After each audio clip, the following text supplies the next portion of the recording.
तो देखिए आज स्टार्ट करते हैं आज का अपना टॉपिक। तो कल जो हमने पेज स्पेशल में जितना करा था आज उससे आगे करते हैं। कल हमने पेज स्पेशल में दो चीज़ सीखी थी, एक ऐड सीखा था, दूसरा ऑपरेशन सीखी। तीसरा हमारे पास जो पेज स्पेशल में आता है वो स्किप ब्लैंक आता है और एक आएगा ट्रांसपोर्ट। अब स्किप ब्लैंक क्या होता है? स्किप ब्लैंक जैसे मैंने कहा कि ये मेरे पास सेल है और ये इसकी राइट वैल्यू है, मतलब कि एक्चुअल में सेल 20 हुई थी बट उसने शो कितनी करी? 18 शो करी। इसकी रियल में हुई थी 30, इसने शो करी कितनी? 50। इसकी सेल रियल में 40 हुई थी, इसने शो कितनी करी? 26। इसकी रियल में कितनी हुई थी? 70, इसने शो कितनी करी? 44। तो मैं चाहता हूँ कि इन वैल्यू को ना रिप्लेस करके उस वैल्यू के ऊपर पेस्ट करना है। तो अगर मैं ऐसी कॉपी करके और अगर ऐसी डायरेक्ट इसके ऊपर कंट्रोल भी करता तो उसमें एक प्रॉब्लम आती है।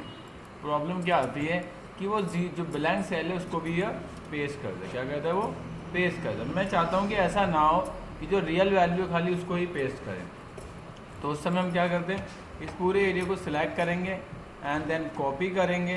कॉपी करने के बाद कॉपी करा एंड देन एरिया को सिलेक्ट करा, कंट्रोल शिफ्ट डाउन करा और इसी के ऊपर पेज स्पेशल के अंदर, ठीक है, हमने क्या कर देंगे? Skip blank. मैं जैसे स्किप ब्लैंक करूँगा तो आप देखिए ये खाली ब्लैंक को पेस्ट करेगा, जो ब्लैंक है उसको क्या कर देगा? छोड़ देगा। उसे हम क्या बोलते हैं? स्किप ब्लैंक बोलते हैं। ठीक है, इस टॉपिक की मदद से आपने देखा कि जो आपका रियल वैल्यू थी वो वैल्यू यहाँ शो हो रही है और ब्लैंक वैल्यू इसकी गायब हो गई। ठीक है, इस तरीके से आप इसका यूज़ कर सकते हैं। देखो दोबारा समझाया तो स्किप ब्लैंक का क्या यूज़ होता है। स्किप ब्लैंक का मतलब होता है कि जो ब्लैंक वैल्यू है ना उसको हटा दो और खाली जो रियल वैल्यू है उसको दिखाई। जैसे मैंने यहाँ पर दिखाया कि मेरे पास ये जो वैल्यू थी इससे पहले, जैसे ये 80 है, इसकी रियल वैल्यू 20 है, इसकी ये 50 है, इसकी रियल वैल्यू 30 है, ये आपका 40 है तो इसकी रियल वैल्यू कितनी है? 26। ये वैल्यू रियल वैल्यू इसकी कितनी है? 70। तो मैं चाहता हूँ कि जो ब्लैंक है उसको रिमूव कर दें और जो मेरे पास डाटा है खाली वही शो करे। तो हम इसमें कॉपी करते हैं और क्या लेते हैं? इसके ब्लैंक। इस डाटा को कॉपी करा, इस एरिया के अंदर गया, कंट्रोल शिफ्ट डाउन करा and right click, paste special. Special में मतलब क्या मिलता है? Skip blank. मैंने स्किप ब्लैंक करा एंड देन ओके करा। देखिए यहाँ से ये जो आपका ब्लैंक था उसने उसको रिमूव करके क्या कर दिया? उसकी जगह पे उसकी रियल वैल्यू को पेस्ट कर दिया। देन नेक्स्ट हमारे पास जो टॉपिक आता है वो आता है ट्रांसपोज। ट्रांसपोज क्या होता है? जैसे अभी देख रहे हो मेरा डाटा ये कॉलम वाइज, ये कॉलम वाइज, ये कॉलम वाइज, ये कॉलम वाइज, ये कॉलम वाइज, मैं इसको रो में कन्वर्ट करना चाहता हूँ। तो आप इस एरिया को सिलेक्ट कीजिए, कॉपी कीजिए एंड देन किसी एरिया पे जाइए, right click, paste special. Page special में आपको मिलेगा ट्रांसपोज। जैसे आप ट्रांसपोज करेंगे तो होगा जो आपका डाटा कॉलम में था वो रो में हो जाएगा, जो रो में था वो कॉलम में हो जाएगा। जैसे आप यहाँ देख सकते हैं आपका ये डाटा रो वाइज था, इसमें कन्वर्ट किस में हो गया? Column wise. ठीक है, ये कॉलम वाइज कन्वर्ट हो गया।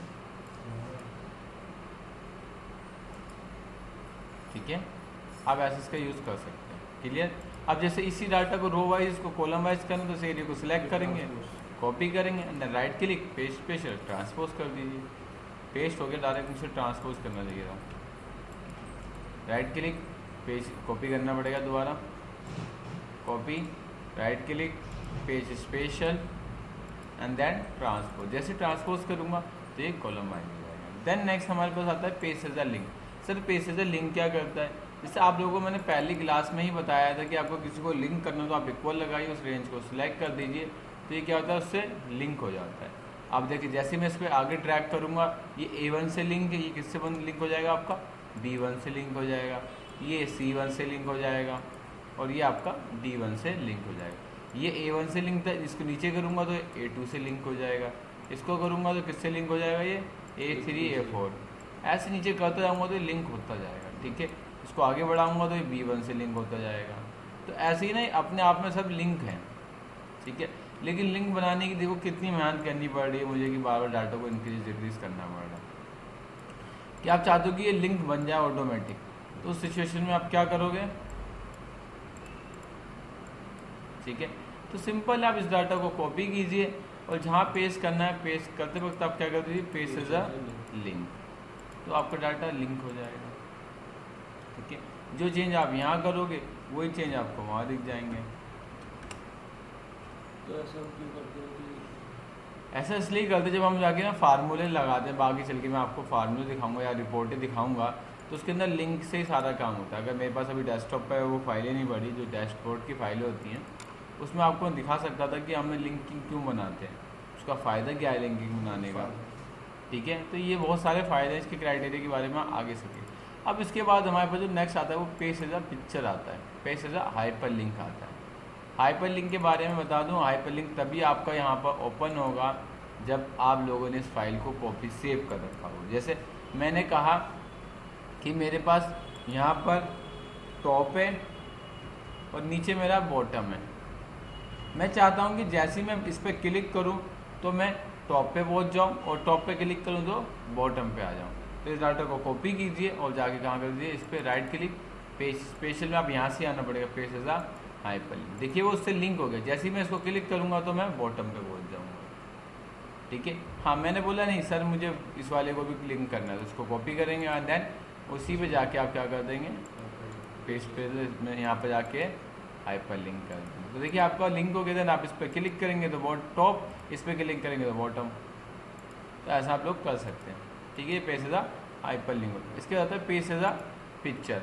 पिक्चर का क्या यूज़ करते हैं, पिक्चर का यूज़ हम करते हैं डाटा को छोटे वे में दिखाने के लिए। जैसे हम लोग जैसे डैशबोर्ड बनाते हैं, कोई रिपोर्टें बनाते हैं, उसमें होता है कि डाटा बहुत बड़ा होता है, उसको उस वे में नहीं दिखा सकते, तो हम चाहते हैं डाटा को कॉपी करें, एक छोटे से एरिया में दिखाएं। तो राइट क्लिक, कॉपी करा एंड देन पेज स्पेशल में जाके या पेज एज अ पिक्चर में जाके मैंने क्या कर दिया, कॉपी एज अ पिक्चर। देखिए यहाँ पे एक पिक्चर में कन्वर्ट हो जाएगा।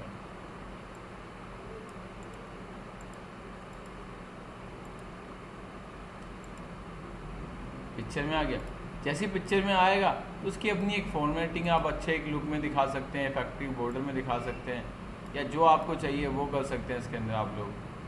तो इस वाले में टेबल में नहीं कर सकते जो आपने पहले हैं इस वाले टेबल में नहीं कर सकते जो आपने पहले बताया। ये तो पिक्चर का पार्ट है ना भाई, पिक्चर का पार्ट इसमें कैसे आ जाएगा, और पिक्चर कोई है, वो तो डाटा है ना, जब वो पिक्चर में कन्वर्ट हो जाएगा तभी तो आएगा।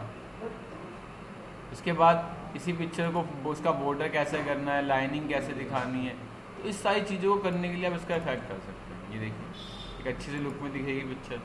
डाटा को छोटा करना है तो आप कंट्रोल के साथ सभी एरिया को छोटा कर दीजिए, आपका डाटा भी अच्छी तरीके से दिखेगा।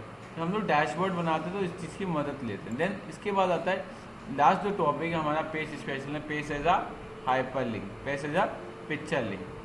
क्या होता है, अब मैंने कहा सर इसमें जो आपने पहले सिखाया है, आपने पेज तो करने बता दिया, बट इसमें लिंक नहीं है कि मैं जैसे यहाँ चेंज करूँ तो यहाँ भी चेंज हो, ऐसा कुछ भी नहीं है। तो उसके लिए हम कहा जाते हैं, उसके लिए हम यहाँ पर आएंगे, एरिया को हमने बहुत छोटा करा, इसको कॉपी करा और मैंने कहा इसको लिंक भी करना, copy and then paste special में जाके paste as a picture link. Picture link करने से फ़ायदा क्या है, यहाँ से लिंक है, मैं जैसे इस वैल्यू को चेंज करूँगा इसकी वैल्यू भी अपने आप चेंज होगी।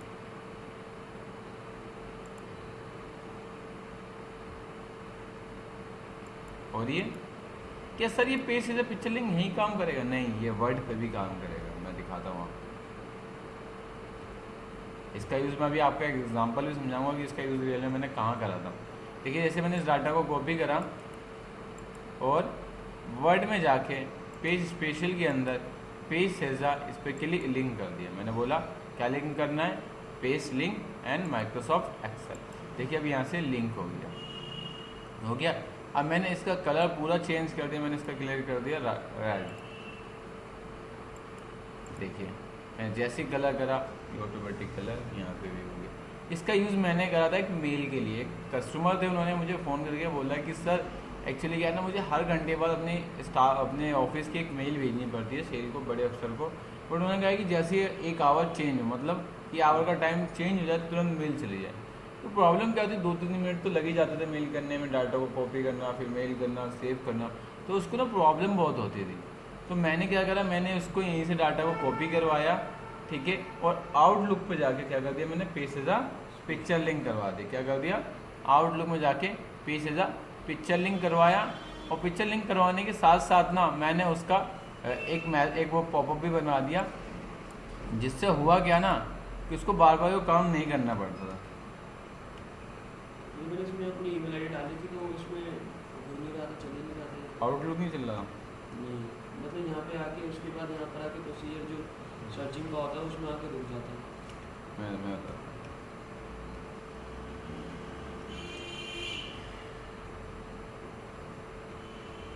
पासवर्ड वगैरह भी सही होगा, कुछ ऐसी बात नहीं है, फिर उसके बाद भी दिक्कत आ रही है।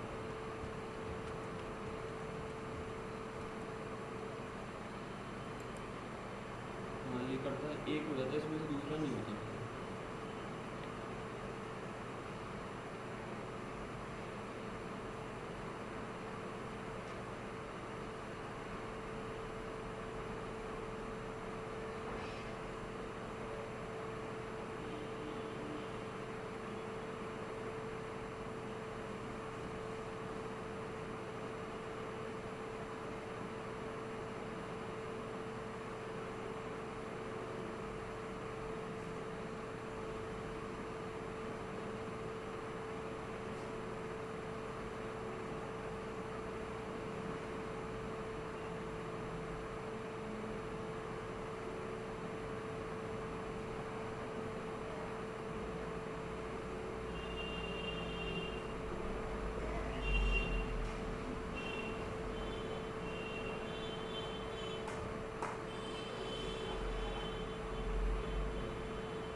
सर्च फॉर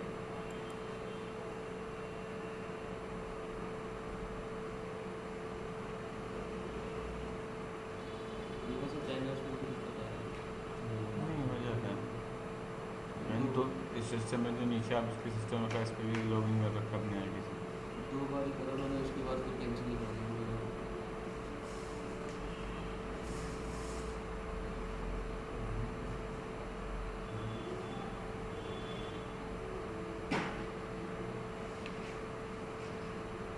आउटलुक में अपनी ईमेल आईडी डालनी पड़ती है। आउटलुक में तो इसी चीज़ डाटा कॉपी पेस्ट कर दूँ तो मेल अपने आप चले जाएगा। इसमें बहुत सारे ऑप्शन है, अच्छी मेल को इफेक्टिव दिखाना, लुक करना। देखिए कन्वर्ट नहीं हो भाई तो मैनुअली कन्फिगर कर दो। फॉरवर्ड अगर सबका ऑप्शन है।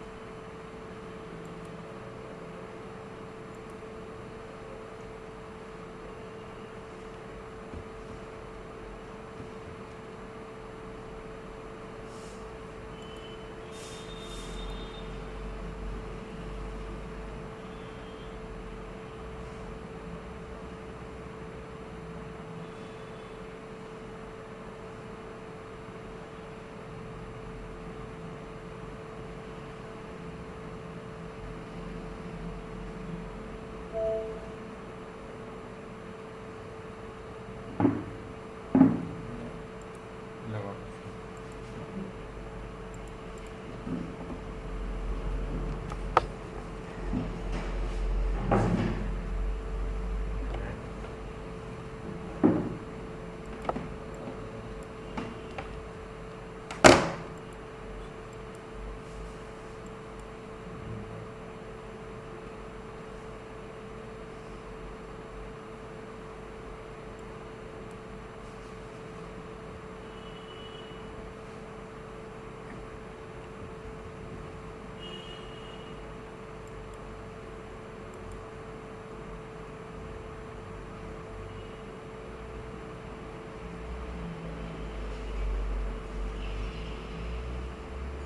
तो भाई तो होगा 2 बार, तीसरी बार में होती है। टाइम नहीं लगता। तो बहुत बढ़िया ऑप्शन। वैसे बेसिकली तो कंपनी में ही हो सकती है ना। मोस्टली कंपनी में मिलती है, सुन जाता हूँ। ठीक है, मैंने इसके डाटा लाया।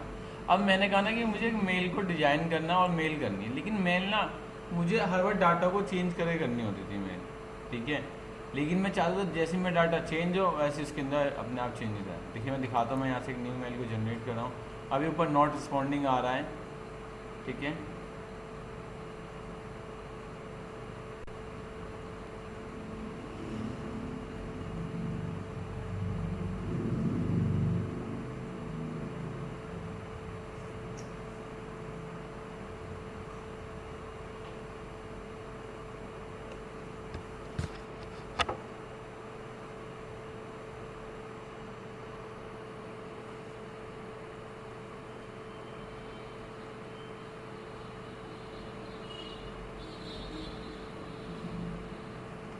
लेकिन न्यू मेल खुल गई। उस डाटा को मैंने क्या करा, उस डाटा को मैं लाया यहाँ से एक्सेल से और मैंने इस डाटा को ना पेस्ट कर दिया। पेस्ट नहीं करा, क्या करा, पेस्ट एज अ लिंक। मैं यहाँ गया इस मेल के अंदर और मैंने आउटलुक पे जाके मैंने बोला बिजी डॉट अमित को मेल करनी है @gmail.com। क्लियर, एंड देन मैंने इस पिक्चर को यहाँ पेस्ट ना करते हुए पेस्ट स्पेशल में जाके पेस्ट एज अ लिंक हो गया, ठीक है, लिंक हो गया। और मैंने इस फाइल को सेव करने की बजाय सेव एज करा इस बिल को, और इसको टेम्पलेट फॉर्मेट में कन्वर्ट कर दिया। कौन से फॉर्मेट पे? टेम्पलेट्स पे। और मैंने इसे डेस्कटॉप की लोकेशन दे दी, ठीक है। इसको बोल दिया अपडेट मेल, एंड देन इसको मैंने सेव करा। इसको सेव करने से फ़ायदा क्या हुआ? फ़ायदा ये हो गया कि अब मैं जब नेक्स्ट टाइम देखूंगा डेस्कटॉप पे मेरे पास एक फ़ाइल आ रही होगी। क्या आ रही होगी? फाइल, ठीक है, जो इस तरह का हैंडल बन के दिखा रहा है कि ये आपकी एक आउटलुक टेम्पलेट फाइल है जो मेल के लिए आपने एक्चुअली डिज़ाइन किया। अब जैसे देखा, मैं यहाँ डाटा चेंज करूँगा, मैं क्या करूँगा, मैं डाटा यहाँ से चेंज करूँगा, ये अपने आप टोटली चेंज कर देगा। मैंने इसको चेंज करा और सभी का कलर चेंज करके अब मैं यहाँ जाऊँगा और बस मुझे इस मेल को क्लिक करना पड़ेगा। तो ये देखिए ऑटोमेटिक मेरी मेल हो जाएगी, ठीक है, डाटा चेंज हो गया, देन सेंड पे क्लिक करूँगा, मेल हो जाएगी। लेकिन ये काम भी मुझे वन बाय करना पड़ रहा था, तो मैंने क्या करा, मैं माई कंप्यूटर में जाने के बाद क्या करा, मैं जैसे ही माई कंप्यूटर में गया तो मैंने यहाँ से एक टास्क क्रिएट कर दिया। प्रॉपर्टीज़ में जाके टास्क बार आता है ना, एक मैनेज के अंदर जाओगे आप तो आपको टास्क मिलता है कि, तो मैंने यहाँ पर टास्क पे बोल दिया कि 1 आवर बाद आप ऑटोमेटिक इस फाइल को मेल करते रहो, और उस पर्सन का नाम डाल दिया। तो इससे फ़ायदा क्या हुआ है ना, इससे फ़ायदा क्या हो गया कि मुझे ना इस काम को बार बार करना नहीं पड़ा। तो आपके पास बहुत सारे ऐसे ऑप्शन हैं जिससे इस काम को आप इजीली कर सकते हैं। बस आपको वे ढूंढना है कि आपका वे क्या है। इससे क्या उसका काम क्या हो गया, खाली वो जाता था ऑफिस में बैठता था, सारा काम सिस्टम ही करता था, 1 मिनट लेट नहीं होता सिस्टम, जैसे सिस्टम का टाइम चेंज वो आपको ऑटोमेटिक मेल कर देता था, ठीक है। ये आपका आज का टॉपिक था। आज जो आपने सीखा तो उसका मतलब था आज पेज स्पेशल में हम किस तरीके से हैंडल करते हैं। नेक्स्ट क्लास में हम सीखेंगे क्लीबोर्ड और उससे आगे के ऑप्शन में।